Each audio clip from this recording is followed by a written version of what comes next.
Kanchan Outlook। Satnam Shri Waheguru ji. Comment section ਦੇ ਵਿੱਚ Waheguru type ਕਰਕੇ ਫਤਿਹ ਕਬੂਲ ਕਰੋ ਜੀ।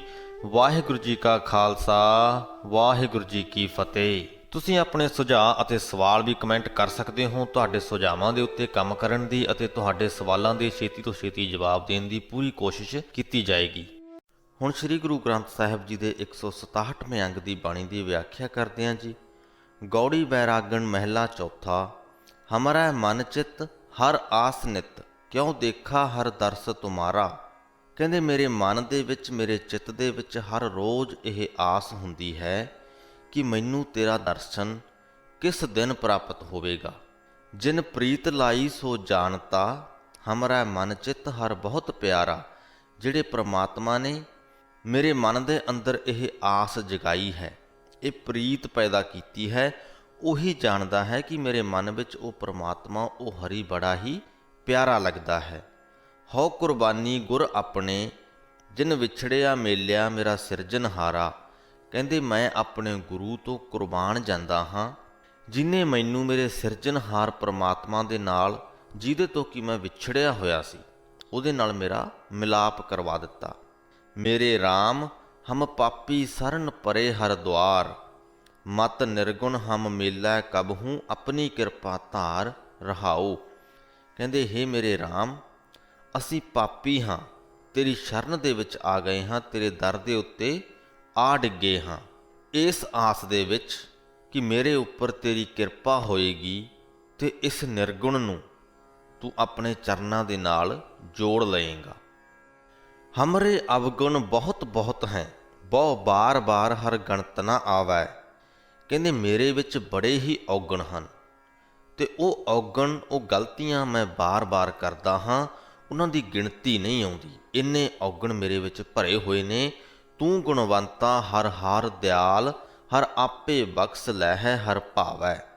ਪਰ ਕਹਿੰਦੇ ਤੂੰ ਗੁਣਵਾਨ ਹੈ, ਗੁਣਵੰਤ ਹੈ, ਅਨੇਕਾਂ ਹੀ ਗੁਣਾਂ ਦਾ ਮਾਲਕ ਹੈ ਤੇ ਦਇਆਲ ਵੀ ਹੈ। ਜਦੋਂ ਤੇਰੀ ਕਿਰਪਾ ਹੁੰਦੀ ਹੈ, ਜਦੋਂ ਤੇਰੀ ਰਜ਼ਾ ਹੁੰਦੀ ਹੈ, ਤੂੰ ਸਾਡੇ ਪਾਪੀਆਂ ਦੇ ਪਾਪ ਆਪ ਹੀ ਬਖਸ਼ ਲੈਂਦਾ ਹੈ। ਹਮ ਅਪਰਾਧੀ ਰਾਖੇ ਗੁਰ ਸੰਗਤੀ, ਉਪਦੇਸ਼ ਦਿਓ ਹਰ ਨਾਮ ਛਡਾਵੈ। ਤੂੰ ਸਾਡੇ ਵਰਗੇ ਅਪਰਾਧੀਆਂ ਨੂੰ ਗੁਰੂ ਦੀ ਸੰਗਤ ਬਖਸ਼ਦਾ ਹੈ, ਉਪਦੇਸ਼ ਦਿੰਦਾ ਹੈ, ਪਰਮਾਤਮਾ ਦਾ ਨਾਮ ਬਖਸ਼ਦਾ ਹੈ ਤੇ ਇਸ ਤਰ੍ਹਾਂ ਕਰਕੇ ਸਾਨੂੰ ਵਿਕਾਰਾਂ ਤੋਂ ਖਲਾਸੀ ਵੀ ਦਵਾ ਦਿੰਦਾ ਹੈ। ਤੁਮਰੇ ਗੁਣ ਕਿਆ ਕਹਾ ਮੇਰੇ ਸਤਿਗੁਰਾ, ਜਬ ਗੁਰ ਬੋਲੇ ਤਬ ਬਿਸਮ ਹੋਏ ਜਾਏ। ਕਹਿੰਦੇ ਮੈਂ ਤੇਰੇ ਗੁਣਾਂ ਦੀ ਕੀ ਹੀ ਤਾਰੀਫ ਕਰਾਂ ਮੇਰੇ ਸਤਿਗੁਰ, ਮੇਰੀ ਇੰਨੀ ਔਕਾਤ ਨਹੀਂ ਹੈ ਕਿ ਮੈਂ ਤੇਰੇ ਗੁਣਾਂ ਨੂੰ ਬਿਆਨ ਕਰ ਸਕਾਂ।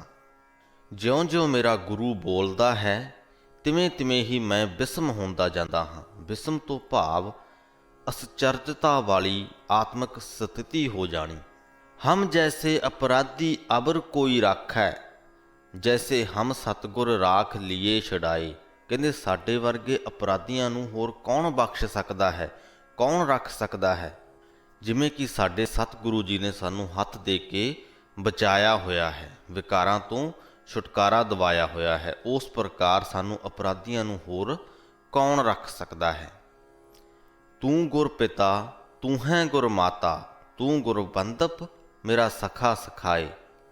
ਕਹਿੰਦੇ ਹੇ ਮੇਰੇ ਗੁਰੂ, ਤੂੰ ਹੀ ਮੇਰਾ ਪਿਤਾ ਹੈ, ਤੂੰ ਹੀ ਮੇਰੀ ਮਾਤਾ ਹੈ, ਤੂੰ ਹੀ ਮੇਰਾ ਭੈਣ ਭਰਾ ਹੈ ਤੇ ਤੂੰ ਹੀ ਮੇਰਾ ਰਿਸ਼ਤੇਦਾਰ ਹੈ। ਜੋ ਹਮਰੀ ਵਿਦ ਹੋਤੀ ਮੇਰੇ ਸਤਿਗੁਰਾ, ਸਾ ਵਿਦ ਤੁਮ ਹਰ ਜਾਣੋ ਆਪੇ। ਕਹਿੰਦੇ ਤੈਨੂੰ ਮਿਲਣ ਤੋਂ ਪਹਿਲਾਂ ਮੇਰੇ ਸਤਿਗੁਰ ਮੇਰੀ ਕੀ ਹਾਲਤ ਹੁੰਦੀ ਸੀ, ਉਹ ਤੂੰ ਭਲੀ ਭਾਂਤੀ ਜਾਣਦਾ ਹੈ। ਹਮ ਰੁਲਤੇ ਫਿਰਤੇ ਕੋਈ ਬਾਤ ਨਾ ਪੁੱਛਤਾ, ਗੁਰ ਸਤਿਗੁਰ ਸੰਗ ਕੀੜੇ ਹਮ ਥਾਪੇ।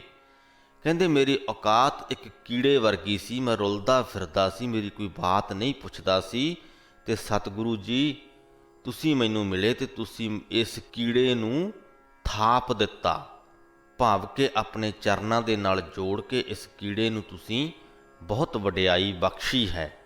ਧੰਨ ਧੰਨ ਗੁਰੂ ਨਾਨਕ ਜਨ ਕੇਰਾ, ਜਿਤ ਮਿਲਿਆ ਚੁੱਕੇ ਸਭ ਸੋਕ ਸੰਤਾਪੇ। ਦਾਸ ਨਾਨਕ ਦਾ ਗੁਰੂ ਧੰਨ ਧੰਨ ਹੈ, ਜਿਸ ਗੁਰੂ ਨੂੰ ਮਿਲ ਕੇ ਮੇਰੇ ਸਾਰੇ ਹੀ ਸੋਗ, ਮੇਰੇ ਸਾਰੇ ਹੀ ਕਲੇਸ਼ ਦੂਰ ਹੋ ਗਏ ਹਨ। ਗੌੜੀ ਵੈਰਾਗਣ ਮਹਿਲਾ ਚੌਥਾ।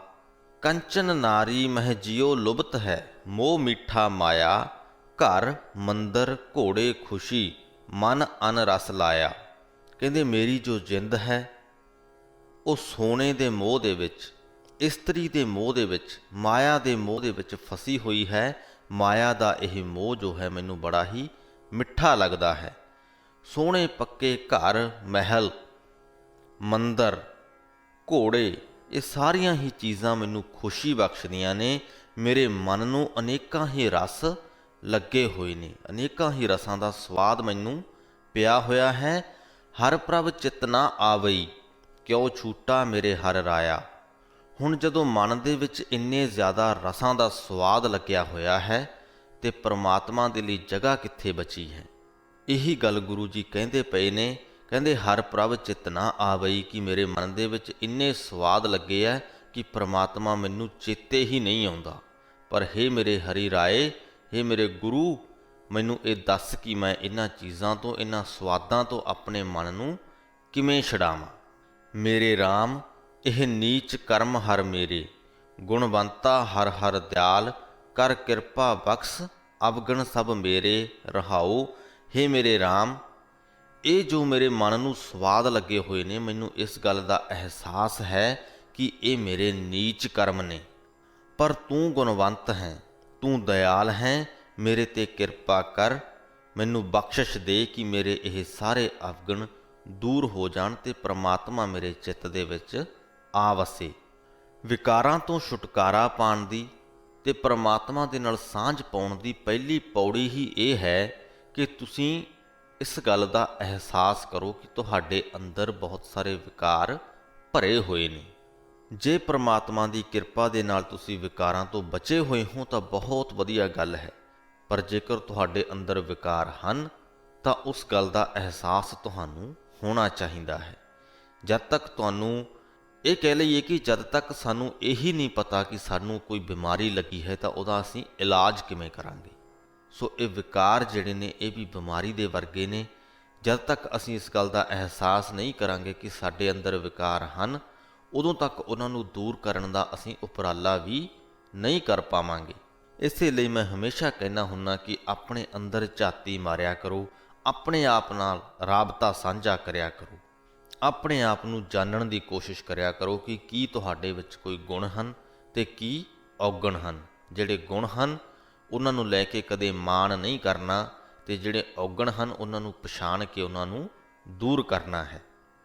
ਕਿਛ ਰੂਪ ਨਹੀਂ ਕਿਛ ਜਾਤ ਨਾਹੀਂ, ਕਿਛ ਢੰਗ ਨਾ ਮੇਰਾ, ਕਿਆ ਮੂੰਹ ਲੈ ਬੋਲੋ ਗੁਣ ਵਿਹੂਣ, ਨਾਮ ਜਪਿਆ ਨਾ ਤੇਰਾ। ਕਹਿੰਦੇ ਨਾ ਹੀ ਮੇਰਾ ਸੋਹਣਾ ਰੂਪ ਹੈ, ਨਾ ਹੀ ਮੇਰੀ ਉੱਚੀ ਜਾਤ ਹੈ ਤੇ ਨਾ ਹੀ ਮੈਨੂੰ ਕੋਈ ਸੁਚੱਜ ਹੈ। ਮੈਂ ਕਿਹੜਾ ਮੂੰਹ ਲੈ ਕੇ ਤੇਰੇ ਸਾਹਮਣੇ ਆਵਾਂ, ਤੇਰੇ ਅੱਗੇ ਬੋਲਾਂ। ਮੈਂ ਤੇ ਕਦੇ ਤੇਰਾ ਨਾਮ ਵੀ ਨਹੀਂ ਜਪਿਆ। ਹਮ ਪਾਪੀ ਸੰਗ ਗੁਰ ਉਬਰੇ, ਪੁੰਨ ਸਤਿਗੁਰ ਕੇਰਾ। ਇਹ ਤੇ ਸਤਿਗੁਰੂ ਦੀ ਮਿਹਰ ਹੋਈ ਕਿ ਸਾਡੇ ਵਰਗੇ ਪਾਪੀਆਂ ਨੂੰ ਗੁਰੂ ਮਿਲ ਪਿਆ ਤੇ ਗੁਰੂ ਦੇ ਸੰਗ ਲੱਗ ਕੇ, ਗੁਰੂ ਦੇ ਲੜ ਲੱਗ ਕੇ ਅਸੀਂ ਵੀ ਇਸ ਸੰਸਾਰ ਸਮੁੰਦਰ ਤੋਂ ਪਾਰ ਲੰਘ ਗਏ। ਸਭ ਜੀਓ ਪਿੰਡ ਮੁਖ ਨੱਕ, ਦੀਆ ਵਰਤਨ ਕੋ ਪਾਣੀ, ਅੰਨ ਖਾਣਾ ਕੱਪੜ ਪਹਿਨਣ, ਦੀਆ ਰਸ ਅੰਨ ਭੁਗਾਣੀ।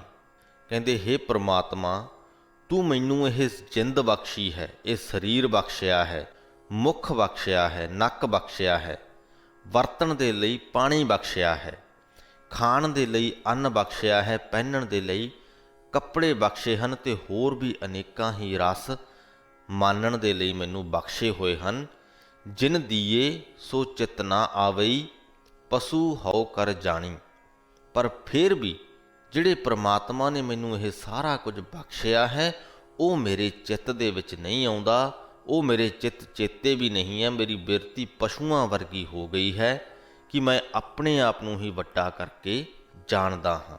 ਸਭ ਕੀਤਾ ਤੇਰਾ ਵਰਤਦਾ ਤੂੰ ਅੰਤਰਜਾਮੀ। ਇਹ ਸੰਸਾਰ ਦੇ ਵਿੱਚ ਜੋ ਕੁਝ ਵੀ ਹੋ ਰਿਹਾ ਹੈ ਇਹ ਤੇਰਾ ਹੀ ਕੀਤਾ ਹੋਇਆ ਵਰਤ ਰਿਹਾ ਹੈ। ਤੂੰ ਸਾਰਿਆਂ ਦੇ ਦਿਲ ਦੀ ਜਾਣਦਾ ਹੈ, ਅੰਤਰਜਾਮੀ ਹੈ।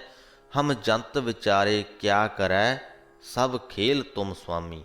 ਸਾਡੇ ਜੀਵਾਂ ਦੇ ਕਹਿੰਦੇ ਵੱਸ ਦੀ ਗੱਲ ਨਹੀਂ ਹੈ, ਅਸੀਂ ਕੁਝ ਵੀ ਨਹੀਂ ਕਰ ਸਕਦੇ। ਇਹ ਸਾਰਾ ਹੀ ਖੇਲ ਜੋ ਹੈ ਤੇਰਾ ਹੀ ਰਚਿਆ ਹੋਇਆ ਹੈ। ਜਨ ਨਾਨਕ ਹਟ ਵਿਹਾਜਿਆ ਹਰ ਗੁਲਮ ਗੁਲਾਮੀ। ਜਿਸ ਤਰ੍ਹਾਂ ਕਿ ਪਿਛਲੇ ਅੰਗ ਦੀ ਬਾਣੀ ਦੇ ਵਿੱਚ ਅਸੀਂ ਗੁਲਾਮਾਂ ਬਾਰੇ ਗੱਲ ਕੀਤੀ ਸੀ ਕਿ ਕਿਸ ਤਰ੍ਹਾਂ ਜੋ ਗੁਲਾਮ ਹਨ ਉਹ ਖਰੀਦੇ ਜਾਂਦੇ ਹਨ ਅਤੇ ਮਾਲਕਾਂ ਦੇ ਅੱਗੇ ਉਹਨਾਂ ਦੀ ਕੋਈ ਚਤੁਰਾਈ ਨਹੀਂ ਚੱਲਦੀ। ਇੱਥੇ ਨਾਨਕ ਸਾਹਿਬ ਜੀ ਕਹਿ ਰਹੇ ਹਨ ਕਿ ਦਾਸ ਨਾਨਕ ਵੀ ਸਾਧ ਸੰਗਤ ਦੀ ਹੱਟੀ ਤੋਂ ਪਰਮਾਤਮਾ ਦੇ ਨਾਮ ਦੇ ਬਦਲੇ ਦੇ ਵਿੱਚ ਖਰੀਦਿਆ ਹੋਇਆ ਗੁਲਾਮ ਹੈ।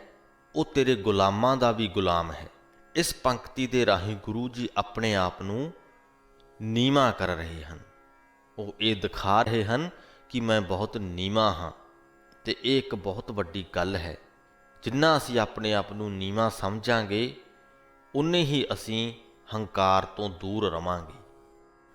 ਸੋ ਇਸ ਦੇ ਨਾਲ ਹੀ ਸ੍ਰੀ ਗੁਰੂ ਗ੍ਰੰਥ ਸਾਹਿਬ ਜੀ ਦੇ 167ਵੇਂ ਅੰਗ ਦੀ ਬਾਣੀ ਦੀ ਵਿਆਖਿਆ ਦੀ ਸਮਾਪਤੀ ਹੁੰਦੀ ਹੈ ਜੀ। ਗੁਰੂ ਦੀ ਬਾਣੀ ਦੇ ਨਾਲ ਜੁੜੇ ਰਹਿਣ ਦੇ ਲਈ ਤੁਹਾਡਾ ਬਹੁਤ ਬਹੁਤ ਧੰਨਵਾਦ ਹੈ। ਇਸੇ ਤਰ੍ਹਾਂ ਹੀ ਬਣੇ ਰਹੋ, ਅੱਗੇ ਵੀ ਸ਼ੇਅਰ ਕਰ ਦਿਓ ਤਾਂ ਕਿ ਹੋਰ ਲੋਕ ਵੀ ਗੁਰੂ ਦੀ ਬਾਣੀ ਦੇ ਨਾਲ ਜੁੜ ਸਕਣ। ਇਸੇ ਸੰਦੇਸ਼ ਦੇ ਨਾਲ ਹੀ ਫਤਿਹ ਕਬੂਲ ਕਰੋ ਜੀ। ਵਾਹਿਗੁਰੂ ਜੀ ਕਾ ਖਾਲਸਾ, ਵਾਹਿਗੁਰੂ ਜੀ ਕੀ ਫਤਿਹ।